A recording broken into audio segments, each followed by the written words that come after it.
ನೋಡ್ರಿ 44ನೇದು ವಿಡಿಯೋ ಒಂದು ಸ್ವಲ್ಪ ಕಾಳಜಿಪೂರ್ವಕ ಮಾಡ್ರಿ. ಭಾಳ ವಿಶೇಷದ.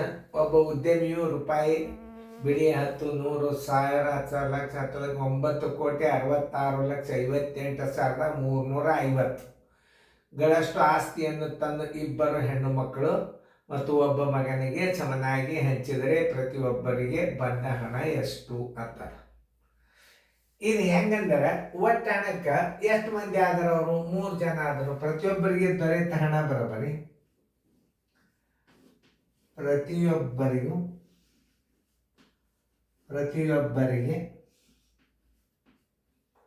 ಬಂದ ಆಸ್ತಿ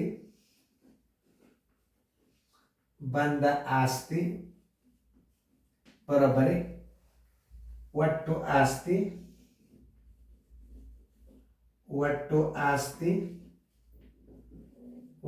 ಆಸ್ತಿಯ ಹಣ ಅವ್ರು ಎಷ್ಟು ಮಂದಿ ಆದರೂ ಸಮನಾಗಿ ಹಂಚಿದ್ರೆ ಎಷ್ಟು ಮಂದಿ ಆದರೂ 3 ಮಂದಿ ಆದರು. ಯಾಕಂದ್ರೆ ಇಬ್ಬರು ಹೆಣ್ಮಕ್ಳು ಒಬ್ಬ ಗಂಡಸ ಮಗ ಅಂದ್ರೆ 3ಲೇ ಭಾಗಿಸ್ಬೇಕು. ಇದನ್ನ ನಾ ಹೆಂಗೆ ಭಾಗಿಸ್ತದ ನೋಡಿ. 9, 66, 58 ಆಮೇಲೆ 350 ಡಿವೈಡೆಡ್ ಬೈ 3 ನೋಡ್ರಿ. 3 1ಲೇ 3 3ಲೇ 3 2ಲೇ 6 3 2ಲೇ 6 3 1ಲೇ 3 2 ಉಳಿತು 8 ಹೊರಗೆ ತೆಗೀರಿ 3 9ಲೇ 27 1 ಉಳಿತು 3 ತಗೋರಿ 3 4ಲೇ 12 3 4ಲೇ 12 1 ಉಳಿತು 5 ತಗೋರಿ 3 5ಲೇ 15 ಮ್ಯಾಲೆ 0ಗೆ 0 ನೋಡ್ರಿ. ಸ್ವಲ್ಪ ತಪ್ಪು ಬರೋಬ್ಬರಿ 3 22 19 450 ನೋಡ್ರಿ. ನಾ ಹೆಂಗೆ ಇಲ್ಲಿ ಹೊರಗೆ ತೆಗೆದು ಇದನ್ನು ಮಾಡಿ ಅನ್ನೋದು ನೋಡ್ಬೇಕು. ಆದ್ದರಿಂದ ಆನ್ಸರ್ ಇಸ್ ಈಕ್ವಲ್ ಟು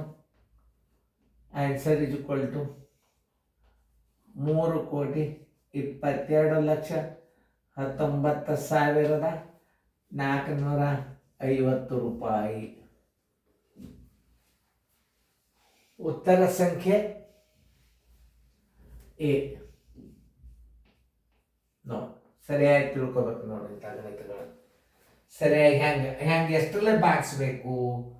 ಇಬ್ಬರು ಮಹಿಳೆಯರು, ಇಬ್ಬರು ಹೆಣ್ಮಕ್ಳು, ಒಬ್ಬ ಮಗ, 3 ಮಂದಿ ಅದ್ರ ಒಟ್ಟು ಆಸ್ತಿ ಹಣಕ್ಕೆ 3ಲೇ ಭಾಗಿಸ್ಬಿಟ್ರೆ ಭಾಗಿಸುವಂಥ ಪದ್ಧತಿ ನೋಡ್ರಿ ಹೆಂಗದ. 3 3ಲೇ 9 3 2ಲೇ 6 3 2ಲೇ 6 3 1ಲೇ 3 2 ಉಳಿತು 8 ತೊಗೊಂಡ್ರಿ 3 9ಲೇ 27 1 ಉಳಿತು ಮುಂದೆ 3 ತೊಗೊಂಡ್ರಿ 3 4ಲೇ 12 1 ಉಳಿತು ಮುಂದೆ 5 ತೊಗೊಂಡ್ರಿ 3 5ಲೇ 15 ಮ್ಯಾಲೆ 0 ಎಳೆದ್ಬಿಡು. ಹಿಂಗೆ ಭಾಗಾಕಾರಗಳನ್ನು ಎಕ್ಸ್ಪರ್ಟ್ ಮಾಡೋದು ಕಲಿಬೇಕು ನೋಡಿ. ಉತ್ತರ ಹಾಕ್ಯದ ಚೆಂದಾಗಿ ಮುಂದಿನ ಲೆಕ್ಕ ಮಾಡಿ.